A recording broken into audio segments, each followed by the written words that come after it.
This woman believes that the only way to live harmoniously with a man is to train him like you would a dog. Today, fed up with her marital woes, Yilin couldn't help but vent to her friends. In her eyes, men are always making excuses and deliberately screwing things up just to force her to step in and do the work. In short, she finds men downright pathetic. Take her husband. For example, she simply asked him to put the groceries in the fridge, a basic task that he somehow always manages to botch, never even realizing why she's angry. A good friend tried to console her, urging her not to get mad and to forgive men since they're just slow on the uptake. She even bluntly suggested that Yilin try dog training her husband. Although the advice was a bit harsh, Yilin agreed in principle and even cut her husband some slack. But nothing changed. In a moment of frustration, she thought, if I want some excitement, I'd better move out, and blurted out that she wanted a divorce. Her friend quickly shot back that those who constantly threaten divorce never actually follow through, a comment that hit Yilin right in the heart. But what she didn't know was that while she was busy complaining about her husband, he caught the attention of a single mom at his workplace. They got along so well that they practically formed a family of 3, a situation her husband clearly desired. But 36-year-old Yilin had no interest in having kids. Ever since she was 10, she'd been forced to care for her younger siblings, and she never wanted to relive that experience. The next morning, Yilin woke up only to realize she'd spent the night at a friend's house. In a panic, she borrowed her friend's scooter and sped off,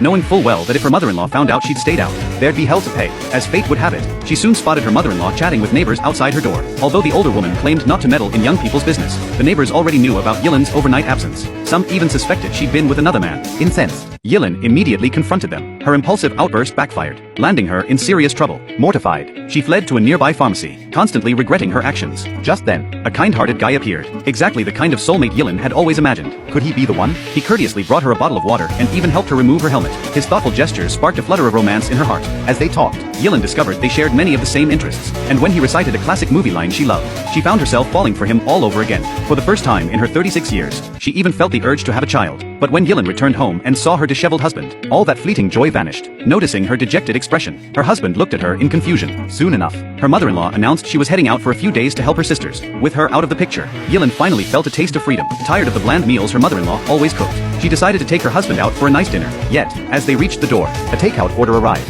one they hadn't even placed. It turned out that her father-in-law, equally fed up with tasteless food, had ordered it. Before Yilin could even take a bite, her father-in-law launched into a string of tired, old jokes. At that moment, her mother-in-law called, and he immediately, with a guilty look, clutched the pizza and retreated to his room. As Yilin listened to her mother-in-law's endless instructions over the phone, she felt utterly resigned. She knew full well that when her mother-in-law said not to handle something, it really meant that Yilin was expected to take care of it. Looking at the mess on the table and the food scraps scattered on the floor, Yilin's anger finally boiled over. While cleaning up, she recalled her friend saying, "Good men are made, not born determined." She quickly removed her apron and decided to seize the opportunity, while her mother-in-law was away, to start training her husband. With a swift touch-up of her makeup and slipping into a sexy dress, she made a grand, all-out appearance before him.